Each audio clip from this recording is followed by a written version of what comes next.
This is Vibe Nation. To our viewers watching us on television, channel 44, and to our viewers streaming us online, this is Stop the Violence. We are delving into the perspective of the law enforcement agency about Africans living here in Australia.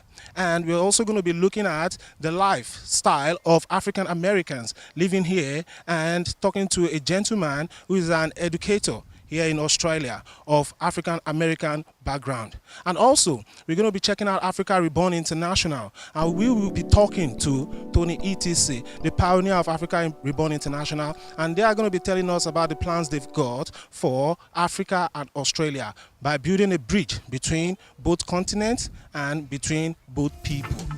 Stop all this violence, what's going on? With the youth, there's a loss of identity, perhaps when they arrive in their new country, a sense of belonging, marginalisation. There's a raft of different reasons when the youth hit here, breaks out into frustration. It's a land of milk and honey, as a lot of them see it as, but when they arrive, they realise it's not as easy as what they seem.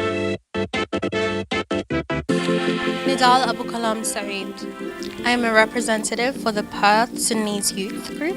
That means that I and many other young people like myself, we come together to try and find ways to build bridges and mend the gaps between the elders of our community and the youth of our community, because there seems to be some distrust and miscommunications and we don't usually get along.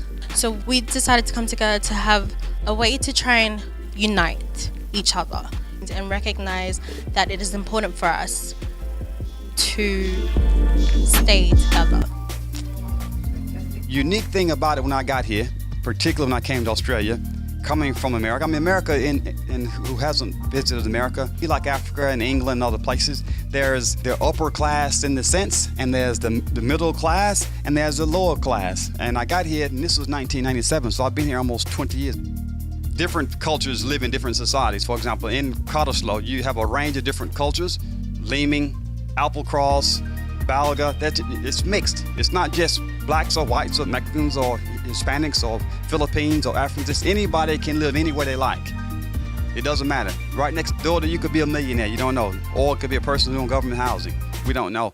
And it's a great thing in a sense. So it allows us to meet with great people. It's almost like the old adage of when and this is a biblical sense. It was a point in which I'm assuming that it was two guys. I think it was two guys.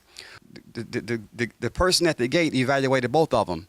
And so the poor person who did nothing came up and talked about his journey, and he seen that this guy had a great heart, great spirit, prayed every night, did the right thing, and he got a pass straight into the gates of heaven in a sense.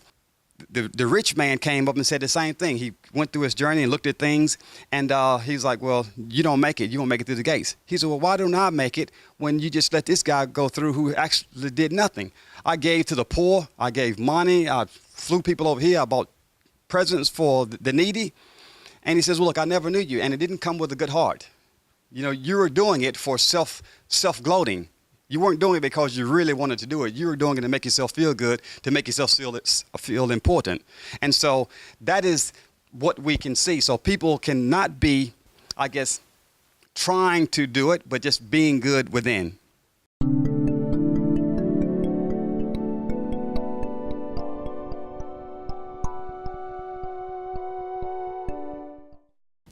Most of our young lads of African origin here in Australia, they are doing great.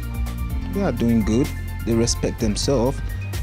Recently, there haven't been any crazy news about people from African origin committing crimes. African youths here in Western Australia are very, very smart. They take part in sporting activities. They take part in educational activities, and they are more social, and this is helping them forget about committing crimes.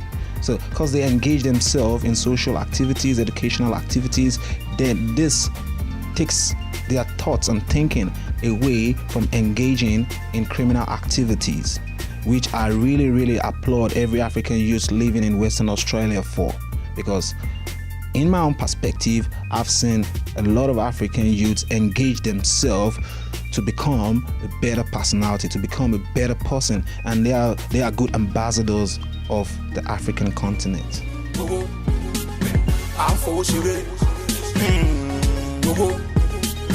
I'm a